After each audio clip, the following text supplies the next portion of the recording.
Welcome to Byte-Sized Tech, where we like to keep things casual, but we also dive deep into the latest in technology and gadgets. That's right. It's all about making tech accessible and fun. Exactly. Today, we've got a pretty interesting mix of stories. Definitely a grab bag. We'll be talking about whether you might need to take out a loan to buy the next iPhone, Ouch.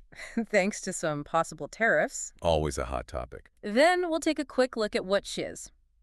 Nothing's cooking up with their new phone. A little birdie told us it might be a pro version of their CMF phone. Ooh, interesting. After that, we'll shift gears to the automotive world and discuss Toyota's big push towards electric vehicles. They seem to be really stepping on the gas now. Yeah, it's a pretty big change for them. Definitely.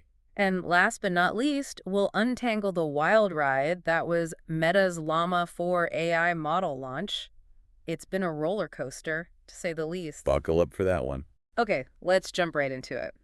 First up, those tariffs. So, President Trump is talking about adding another 50% tariff on Chinese goods. But aren't there already some tariffs in place? Yeah, you're absolutely right. There's already a 54% tariff on a whole bunch of stuff coming from China. 54%. Yeah, and if you add another 50% on top of that, well, that's over 100%. Wow. So people are worried that basically everything's going to double in price, especially iPhones. I mean, you can't blame them for freaking out a little. Right. Doubling the price might be the worst case scenario, but some kind of price hike is pretty much guaranteed. Makes sense. Companies have to make a profit, right? Exactly. Apple's probably going to try to pass some of that cost on to us, the consumers. I was afraid you were going to say that. But they can't go too crazy. Right. And if iPhones become too expensive, people will just stop buying them. Exactly. They need to strike a balance. They might even start thinking about moving their production out of China in the long run. Interesting. That would be a huge shift, though, wouldn't it? Oh, for sure. There'd be a ton of logistical and financial challenges, but it's something they might have to consider. Okay. So how bad could these tariffs really be? Well, Ryan Peterson, the CEO of Flexport, had a pretty strong take on it. Oh, what did he say? He said that for some of their customers, these tariffs are going to be existential kind of life and death decisions. Wow. It really puts things in perspective. These tariffs aren't just about how much our next gadget's going to cost. Right. They can have a massive impact on businesses, especially smaller companies. That's a really good point. It's easy to forget about the bigger picture sometimes. Okay, speaking of things that can cause a stir, there was that whole Walter Bloomberg thing on X, right? Oh, yeah, that whole fiasco. That really shows how sensitive the markets are to tariff news. So what happened exactly? So Walter Bloomberg, which is a pretty popular news account on X, accidentally posted that the U.S. was considering putting tariffs on hold for 90 days. Oh. But it was totally wrong. They took down the post pretty quickly, and they said it was a mistake. But it was too late. The markets had already reacted. Oh, serious? Oh, yeah. There was this crazy flurry of activity. And then everyone realized it was all big misunderstanding. It's crazy how fast misinformation can spread online these days. It really is. All right, let's move on to something a little more exciting, shall we? New phones. Sounds good to me. So, Nothing is teasing a pro version of their CMF phone. Remind us what the original CMF phone was all about. Sure. The CMF phone was a really cool entry into the market, especially because it only cost $199. $199. Yep. And it got a lot of praise for its value for money. You got decent specs and a unique design without breaking the bank. It was Nothing's way of targeting budget-conscious consumers. Yeah, I remember hearing a lot of good things about it. So what do you think this pro version is going to be like? Well, pro usually means better specs, right? I guess so. Maybe the better camera, more RAM, things like that. Right. They're probably a bit more expensive, too.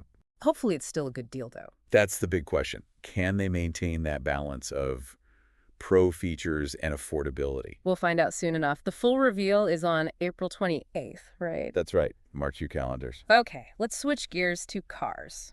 Toyota's making a pretty big move into the EV market. But haven't they been a bit hesitant about EVs in the past? Yeah, you could say that. They've been really focused on their hybrid technology, but now it seems like they've totally changed their strategy. So what are they planning? They're going all in on EVs. They're planning to develop something like 15 new fully electric models by 2027, and that includes both Toyota and Lexus brands. 15 new models. Yeah, it's a big jump from the 5 EV models they have right now. Wow. That's pretty ambitious. Oh, it definitely is. And they're aiming to produce 1 million EVs every year. To give you some context, in 2024, their global EV sales were only around 140,000 units. So this is a massive increase in production. 1 million EVs. That's a lot of cars. It is. And by the end of this decade, they're hoping that 35% of their global production will be electric. So even Toyota, the hybrid giant, is embracing EVs now. Pretty much. It shows you how much the automotive industry is changing. It really does. Okay, time for some AI talk. Let's dive into Meta's Llama 4. It sounds like the launch was a bit chaotic. Oh, it was a bit more than a bit chaotic. No, There was a lot of hype around this launch. Llama is Meta's answer to those really powerful AI models like ChatGPT from OpenAI and Google's Gemini. But there's a key difference. Oh, what's that? Meta releases what are called model weights. It's like giving everyone the blueprints for the AI. It allows researchers and companies to build on it and see how it works. So it's more open than the other models. Exactly. And that encourages a lot of collaboration and innovation in the AI community. But the rollout of these new Llama 4 models, specifically Scout and Maverick, was, well, messy. Messy how? First off, they released it on a Saturday. On a Saturday? That's weird. Right. It made everyone wonder what they were trying to hide. So what else happened? Well, there usually is this big research paper that comes out with these kinds of launches. But this time there wasn't one. So no one really knew what to make of it. And then there were some questions about how well Llama 4 actually performed. Oh. So Maverick, one of the new models, was briefly ranked really high on the LM Marina leaderboard. Okay. But it turned out they had used an early version of the model for the ranking, not the one that was actually released. Oops. Yeah. And when people started testing the real version, Maverick didn't do so well, especially with coding tasks. No. On one test, it only got a score of 16%. 16%. Yeah. And then some people started saying that Meta might have trained on test data. What does that even mean?